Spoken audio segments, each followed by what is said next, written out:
Hi guys, welcome to social post. నేను మీ Chanakya. Guys, estate plan ఈ word అనేది కూడా ఎప్పుడు ఇంతవరకు విన్న సందర్భాలు అనేది కూడా లేదు. కానీ అసలు ఈ ఎస్టేట్ ప్లానింగ్ అంటే ఏంటి? రీసెంట్ టైమ్స్లో దీని గురించి ఎక్కువగా మాట్లాడుకుంటున్నారు. మరి దీని గురించి మనకైతే చెప్పడానికి, ఎక్స్ప్లెయిన్ చేయడానికి ఇప్పుడు మనతో పాటు కూడా amphi registered mutual funds distributor అయిన ఎల్లారెడ్డి గారు ఉన్నారు. మరి సార్తో మాట్లాడదాం.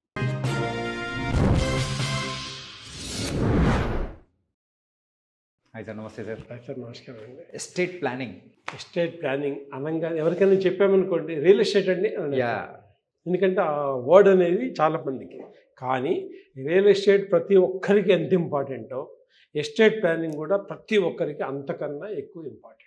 నేను ఇన్ని సంవత్సరాల నుంచి మ్యూచువల్ ఫండ్ డిస్ట్రిబ్యూటర్గా ఉన్నాను. చాలామందికి వెల్త్ క్రియేట్ చేసుకుంటూ వస్తున్నాను. దానిలో వేరే ఏజ్ పీపుల్ ఉన్నారు. ఈవెన్ 1 year 2 years వాళ్ళు కూడా ఉన్నారు. ఈవెన్ 80 years 90 years వాళ్ళు కూడా ఉన్నారు. ఒక్కొక్కరికి ఒక్కొక్క నీడ్ ఉంటుంది. వీళ్ళకి ఉన్న లీడ్ ఇంకొకరికి, బట్ ఆ పర్టికులర్ ఏజ్ వచ్చేప్పటికి నాకు క్వశ్చన్ వస్తుంది. సార్, ఇప్పుడు ఇంత అక్యూములేట్ చేశాము, సడన్గా నాకేమైనా జరిగితే నేను ఏం చేయాలి? యా, స్మూత్గా జరిగింది, నో ప్రాబ్లం. కానీ స్మూత్గా జరిగే రోజులు కాదు. ఒక్కొక్కళ్ళ అభిప్రాయ భేదాలు డిఫరెంట్గా ఉంటాయి. చిన్నప్పుడు మా పిల్లలంతా బాగానే ఉంటారండి అని చాలామంది అంటారు.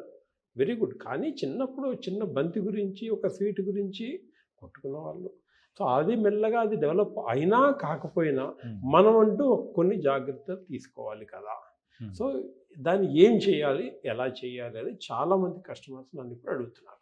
అంటే ఇక్కడ జనరల్లీ ఒక 2-3 స్టేజెస్ ఉన్నాయండి లైఫ్లో.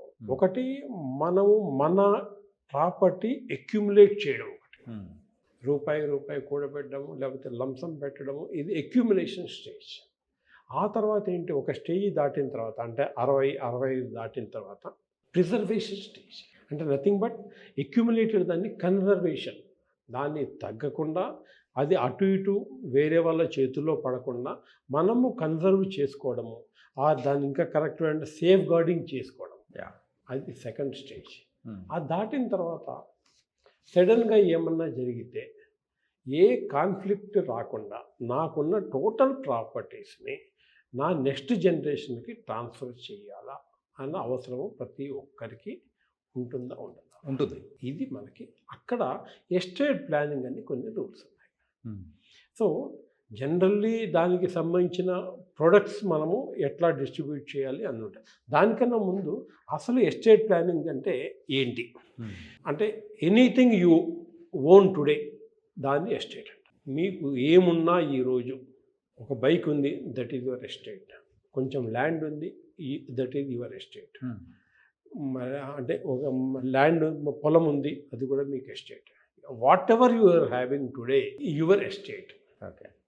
ఎట్ ది సేమ్ టైం అంటే మనిషి చనిపోయిన తర్వాత ఏమైతే ఉంది దాన్ని కూడా ఎస్టేట్ అంటారు. It may be movable or it may be immovable. అది ఈ స్టేట్లో ఉండనివ్వండి, వేరే స్టేట్లో ఉండనివ్వండి, వేరే కంట్రీలో ఉండనివ్వండి, ఇవన్నీ కూడా మీ ఎస్టేట్ కిందకి వస్తుంది. దాన్ని ప్రాపర్గా మనము డిస్ట్రిబ్యూట్ చేయడమే ఎస్టేట్ ప్లానింగ్కి సంబంధించింది. అంటే nothing but disposition of your assets.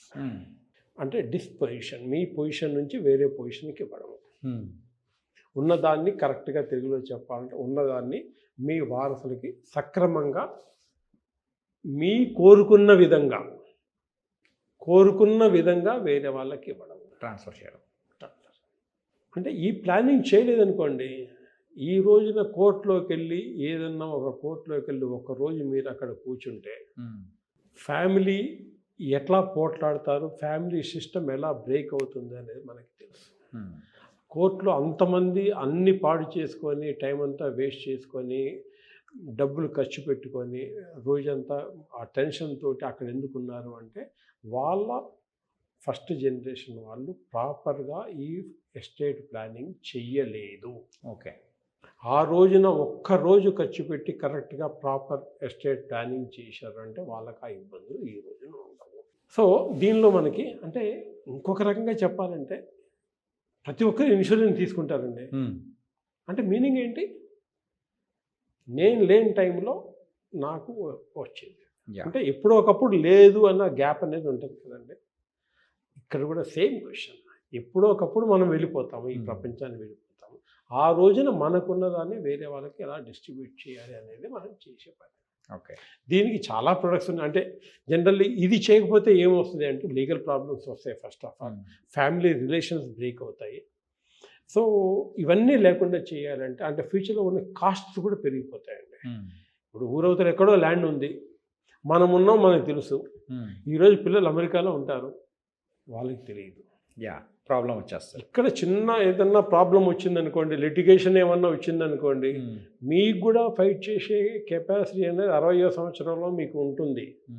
65 ఉండకపోవచ్చు, 70 క్వశ్చనే లేదు, 80 డౌట్. ఏం చేయాలి? ల్యాండ్ని అదే పర్లపాలు కాకుండా ఉండాలంటే ఏం చేయాలి? ఎట్ ది సేమ్ టైం ఇక్కడున్న మనమే ఇంత చేయలేకపోతే అమెరికా నుంచి వచ్చి అతను ఆ ఫైట్ చేయగలరా? వాళ్ళకి కెపాసిటీ ఉందా? సో దాన్ని ప్రాపర్గా డిస్ట్రిబ్యూట్ చేయడం కోసం సింపుల్ మనం కొన్ని ప్రొడక్ట్స్ ఉన్నాయి దీనిలో. విల్ కానీ, విల్ పేరు వేరే ఉంటారు కానీ తెలుగులో విల్లు అంటారు, ఇంగ్లీష్లో కూడా విల్ రైటింగ్ అని అంటారు. దానికి సంబంధించిన ప్రొసీజర్స్ అన్నీ ఉంటాయి. సో అది కాకుండా ఇంకా కొంతమందికి ఏంటంటే trust depends on the property ఎంత ఉంది ఏంటి, దానికి ఎలా నెక్స్ట్ జనరేషన్ కావాలి, లేకపోతే ఓన్లీ దానిలో ఉన్న ప్రాఫిట్ని మాత్రమే నెక్స్ట్ జనరేషన్ తీసుకొని అసలు ఎవరికి బయటకు పోనివ్వకుండా చూసుకోవడం, ట్రస్ట్ క్రియేషన్, ఇలాంటివి చేయడమే ప్రాపర్గా ఒక ప్రొఫెషనల్ చేయాల్సిన పని. ఇది మామూలుగా అంటే ఆ విల్ రైటింగ్లో అంటే విల్ కూడా జనరల్లీ ఈజ్ క్వశ్చనబుల్, అంటే challengeable in the court.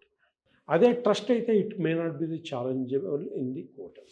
So ఇలాంటివన్నీ కూడా ఈచ్ అండ్ ఎవ్రీ ఛాలెంజింగ్ కాకుండా ఫ్యూచర్లో ఏ ప్రాబ్లమ్స్ రాకుండా ఉండాలంటే ఒక ప్రొఫెషనల్ దగ్గర నుంచి విల్ రైటింగ్ అనేది జనరల్లీ చేస్తూ వస్తున్నాం. ఎందుకంటే ఒకప్పుడు దాని గురించి నేను ఆలోచించలేదు, బట్ ఇప్పుడు కస్టమర్ డిమాండ్స్ అలా ఉన్నాయి కాబట్టి వాళ్ళ ఏజెస్ బట్టి జనరల్లీ ఈ ఫీల్డ్లో కూడా ఎంట్రీ కావడము, ఒక ప్రొఫెషనల్తో రాయించడం అదే పని చేస్తున్నాను.